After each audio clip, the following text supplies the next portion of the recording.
शिवाजी व स्त्रियांची अब्रू. शिवचरित्रातील काही बाबी अगदी निर्विवाद आहेत. कोणाच्या मनात त्या संबंधी शंका नाही. परंतु या बाबीचे महत्त्व सर्वांनीच नीट ध्यानात घेतले आहे असे म्हणवत नाही. स्त्रियांच्या अब्रूसंबंधीचा छत्रपती शिवाजी महाराजांचा दृष्टिकोन ही अशीच एक बाब आहे. शिवाजी महाराजांच्या काळी आणि जामानदारीच्या एकूणच काळात स्त्रियांचा अब्रूला, विशेषतः गोरगरिबांच्या स्त्रियांना अब्रूला किंमत नव्हती. राजे, रजवाडे व राजपुत्र तर सोडाच, पण सरदार, वतनदार, जमीनदार, देशमुख, पाटील यांच्या दृष्टीने गोरगरिबांच्या लेकी सुना म्हणजे त्यांना हव्या त्या वेळी उपभोगण्याच्या वस्तू होत्या. दिवसाढवळ्या त्यांची अब्रू लुटली जात होती आणि त्यांच्या विरुद्ध कुणाकडे दाद मागता येत नव्हती. ज्यांच्याकडे दाद मागायची तेच अब्रू लुटत होते. अब्रू लुटणाऱ्यांना मान, मर्तबदार आणि पदव्या देत होते. अशा काळात शिवाजींच्या संबंधीचा दृष्टिकोन मूलतः वेगळाच होता. सध्याच्या काळात तेच आहे. भारतामध्ये बलात्कार होते आणि त्यांना मंत्रिपद देण्यात येते. तो काळ आणि हा काळ सध्या मला वाटतं जवळचाच आहे. अशा काळात शिवाजींच्या संबंधीचा दृष्टिकोन मूलत वेगळाच होता. रांजणच्या पाटलाची गोष्ट प्रसिद्ध आहे.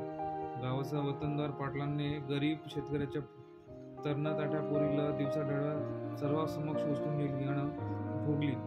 माती झालेल्या राजण्यापेक्षा मरण बरं म्हणून पोरीने जीव दिला. सारा गाव हळहळला, पण मुक्काच राहिली. शिवाजींच्या कानी या गोष्टी आली. पाटलाच्या मुसक्या बांधून पुण्यात आणले आणि हातपाय तोडायची शिक्षा झाली. नुसती झाली नाही तर अंमलात आणली आणि साऱ्या मावळ खोऱ्यात आश्चर्य पसरले. गरीब रयतेच्या पोरीची अब्रू घेतली म्हणून वतनदार पाटलाला जबर शिक्षा झाल्या पाहून रयत शिवाजीवर फिदा झाली आणि रयतेच्या अब्रू रक्षणासाठी शिवाजी कार्य करीत असले तर त्या कार्यासाठी मरायला तयार झाले. ज्यांच्या पाठबळावर राज्य करायचं अशा वतनदारांची सुद्धा गय न करायला नायावरची एक जबर निष्ठा लागते. शिवाजीपाशी ती होती म्हणून रयत शिवकार्यात सहभागी होती. आजही गोरगरीब रयतेच्या लेकी सुनांवर खेडोपाडी आणि शहरात सुद्धा अत्याचार आणि बलात्कार होतात. पण शिवाजीचा वारसा सांगणारे आणि उठल्या सुटल्या शिवाजी नावाचा जय घोष करणारे आज काय करतात? अत्याचार करायला शिक्षा होतात का? हातपाय तोडायचे सोडा, कोर्टात केस तरी होते का? की अत्याचार करणारा जितका मोठा वतनदार तितका मोठा मालदार? तितक्या लवकर त्यांची सुटका होते का अटकतच होत नाही? लोकशाहीत सुद्धा शिवाजी आठवतो तो यामुळे, आठवावा तो यासाठी.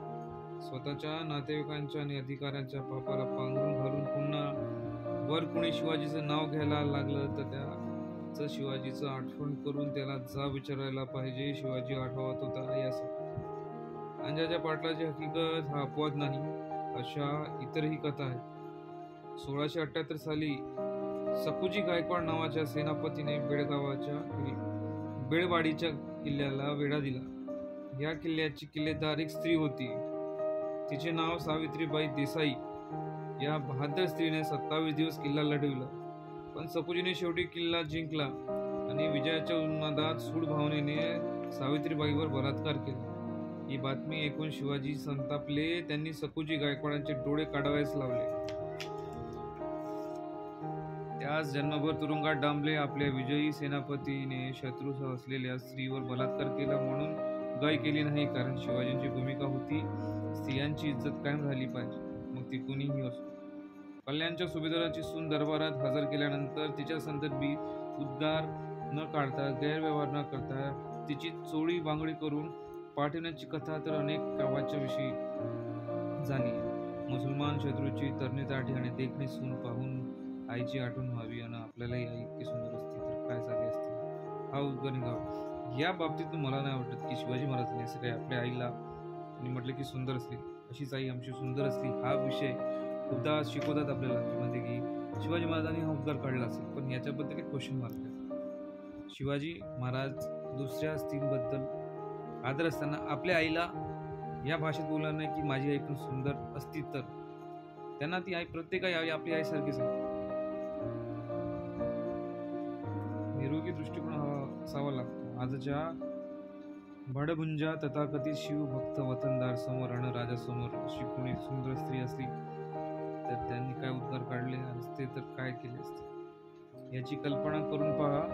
म्हणजे खरा शिवाजी आणि खोटे शिवभक्त यांच्यातला फरक होऊन गेला. धन्यवाद.